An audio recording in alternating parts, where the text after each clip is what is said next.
ఓం శ్రీ గణేశాయ నమః. శ్రీ జ్ఞానసరస్వత్యై నమః. శ్రీ గురుభ్యో నమః. శ్రీ మహాగాయత్రీమాత్రే నమః. శ్రీ మహాగాయత్రీమాత యూట్యూబ్ ఛానల్కు అందరికీ సాదర స్వాగతం.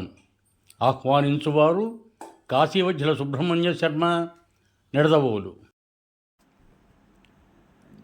మాఘపురాణము 18వ అధ్యాయము. సుశీల, ఇంద్రుడు, పిశాచములకు శాపవిమోచనం. శ్రీ మహావిష్ణువు దేవతలతో మరలా ఇట్లనెను: దేవతలారా, మాఘమహిమను ఎంత చెప్పినను తీరదు.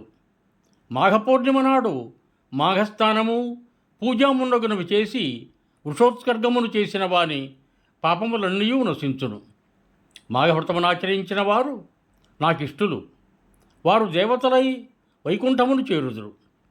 గంగానది తెల్లగా ఉండును, యమునా నది నల్లగా ఉండును. వీని అలలు చామరముల వలె కదలుచుండును. అతడ విశాలమైన వటవృక్షమున్నది. వీరితో కూడిన ప్రయాగక్షేత్రము తెల్లని, నల్లని అలలనటి చామరములను, గంగాయములను మునికన్యలు వీచుతుండగా, అక్షయఛాయ గల వటవృక్షము ఆతపత్రముగా ప్రయాగ సర్వతీర్థములలో రాజై ప్రకాశించుతున్నది. మాఘస్థానము ఆపదలను పోగొట్టి సంపదలనిచ్చును. మాసములలో మాఘమాసము గొప్పది. సూర్యుడు ప్రకాశించు వారిలో గొప్పవాడు. అశ్వర్థ వృక్షము వృక్షములలో ఉత్తమము. దేవతలలో నేను విష్ణువును ఉత్తముడను. వేదములు శాస్త్రములలో ఉత్తమములు. ద్విజుడు అన్ని వర్ణములలో గొప్పవాడు. రాజులలో శ్రీరాముడు ఉత్తముడు. ఋతువులలో వసంతము గొప్పది. మంత్రములలో రామతారకముత్తమము. స్త్రీలలో లక్ష్మీదేవి ఉత్తమురాలు. నదులలో గంగ ఉత్తమమైనది. మేరు పర్వతములలో గొప్పది. అన్ని దానములలో ధనదానము గొప్పది. మాఘమాస వ్రతము అన్ని వ్రతములలో ఉత్తమము. మాఘవాస వ్రతము సర్వఫలప్రదము. కృష్ణవేణి, గంగ, కావేరి ప్రభుతి సర్వనదుల యందును 10 సంవత్సరముల పాటు సూర్యోదయ సమయమున స్నానము చేసినచో వచ్చు పుణ్యము 3 దినములు అరుణోదయమున చేసిన మాఘస్నానం వల్ల వచ్చును. మాఘస్నానము చేసి పూజ ఉన్నగువానితో వివిధ పుష్పములతో సాలగ్రామ రూపమునున్న నన్ను పూజించిన మోక్షము వచ్చును అని శ్రీమన్నారాయణుడు దేవతలకు మాఘవ్రత మహిమను వివరించెను. దేవతలు విష్ణువాక్యమును శిరసావహించి ఇంద్రుని వెతకుచూ పద్మగిరి పర్వతమును చేరిరి. ఇంద్రుని వెతకుచున్న సమయమున వారికి చిన్న పాదములు, పెద్ద శరీరము కల విచిత్రమైన తొండ ఒకటి కనిపించెను. ఆ తొండ వారిని చూచి భయంకరముగా ధ్వనిని చేసినది. దేవతలు ఆ తొండ యొక్క రాక్షస రూపమని వారు తలంచిరి. వారు దానిని తీగలతో బంధించిరి. ఎంత ప్రయత్నించినను ఆ తొండను కదిలింపలేకపోయిరి. మాఘమాస వ్రతం అమోఘమని శ్రీ మహావిష్ణువు చెప్పిన మాట ఎట్టిదో చూడవచ్చునని తలచి మరునాడు మాఘస్నానాధికమును చేసి ఆ తీర్థమును తొండపై పోసిరి. పవిత్రోదకము చేతడిసిన తొండ దివ్యాలంకారములు గల స్త్రీగా మారెను. దేవతలు ఆమెను చూచి ఆశ్చర్యపడిరి. నీవెవరవని ఆమెను అడిగిరి.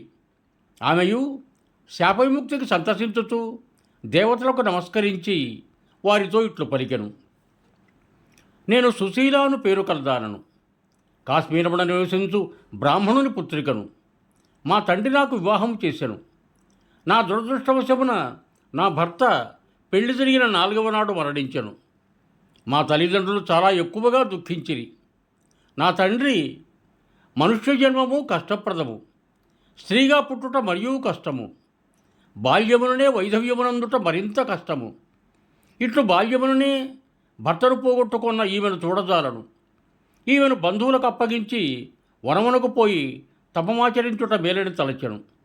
పుత్రికనైన నన్ను బంధువుల వద్ద నుంచి నా తల్లిదండ్రులు ఇరువురును వనవాసమునకు పోయిరి, అచ్చటనే మరణించిరి. నేనును బంధువుల వద్ద ఉంటిని. వారి నిరాదరణ ఫలితముగా చూచువారెవ్వరూ లేకపోవటచే భిక్షాటనము చేయి జీవించుచుంటిని. నిలోయున్న దానిని భుజించుచు భిక్షలో వచ్చిన మంచి ఆహారమును అమ్ముకొనుచు జీవించుచుంటిని. భక్తి వ్రతము ఉన్నగు వారిని నేను ఎరుగను. ఉపవాసముననేమో నాకు తెలియదు. ఏకాదశి వ్రతము చేయు వారిని చూచి పరిహాసము చేసి తిని. ధనమును దాచి సంపాదనా పరురాలనైతిని. నన్ను కోరిన వారికి నన్ను అర్పించుకొనుచు నేను కోరిన వారిని పొందుచు నీతి నియమములు విడిచి దురాచారవంతురాలనై జీవితమును గడిపితిని. తర్వాత మరణించి నరకమును చేరితిని. అతడ పెక్కు రీతుల శిక్షింపబడితిని. పులి, కోతి, ఎద్దు మున్నగు పెక్కు జంతువుల జన్మనందితిని. పెక్కు బాధలను పడితిని. ఒకనాటి జన్మలో 5 జన్మల కిందటి ఆహారమును ఆకలిగల వారికి పెట్టి తిని. ఆ చిన్న మంచి పని వలన మీరు దయవుంచి నాకు శాపవిముక్తిని కలిగించిరి అని పలికెను. మాఘమాస పవిత్రుడిది జలస్పర్శచే ఆమె దేవతాత్వమునంది దేవప్రియ అను పేరును పొందెను. దేవతలలో ఒకరు ఆమెను వివాహమాడిరి. మాఘమాస మహత్యమును దేవతలు గమనించి విస్మితులైరి. ఇంద్రుడు వెతకసాగిరి. పద్మగిరి గుహలలో వికార రూపముతో తిరుగుతున్న ఇంద్రుడు చూచి బాధపడిరి. ఇంద్రుడును వారిని చూచి సిగ్గుపడెను, లోనికి పారిపోయెను. దేవతలను ఇంద్రుడు చూచి బాధపడిరి. ఇంద్రుడును వారిని చూచి సిగ్గుపడెను, లోనికి పారిపోయెను. దేవతలను ఇంద్రుడు వెంబడించి వారిని ఊరడించి ధైర్యము చెప్పిరి. విష్ణుదేవుని వలన నీవు చేసిన పాపమును పొందిన శాపమును తెలుసుకొంటిమి. మహావిష్ణువు నీ శాపవిముక్తికి మార్గమును సూచించెను. ఆ ప్రకారము చేయుదము రమ్మని తుంగభద్రా తీరమునకు తీసుకుని వచ్చిరి. మాఘమాసమంతయు ఇంద్రుడి చేత మాఘస్నానము చేయించిరి. ఇంద్రుడును శాపవిముక్తుడయ్యను. కృతజ్ఞుడై శ్రీ మహావిష్ణువును స్తుతించెను. ఇంద్రుడు దేవతలతో కలిసి స్వర్గమునకేగెను. రాక్షసులను జయించి సుఖముగా ఉండెను. గురుచమద మహర్షి జహ్నుమునికి ఈ విధముగా మాఘమాస స్థాన మహిమను వివరించినని పలుకుతుండగా జహ్నుముని, స్వామి, ఈ విష్ణు కథామృతం ఇంకనూ వినవలైనున్నది, ఇంకనూ చెప్పుడని కోరెను. అప్పుడు గృత్సమదుడు ఇట్లనెను. పూర్వం పంపాతీరమున ధనవంతుడైన వైశ్యుడొకడు కలడు. ధన సంపాదనము తప్ప ధన వినియోగమును అతడు చేయలేదు.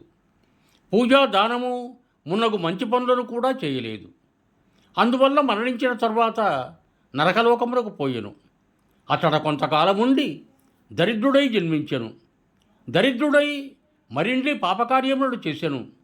మరణించి పిశాచమై పంపాతీరమున మర్రి చెట్టుపై నుండి అతడకు వచ్చిన వారిని పీడించుతుండెను.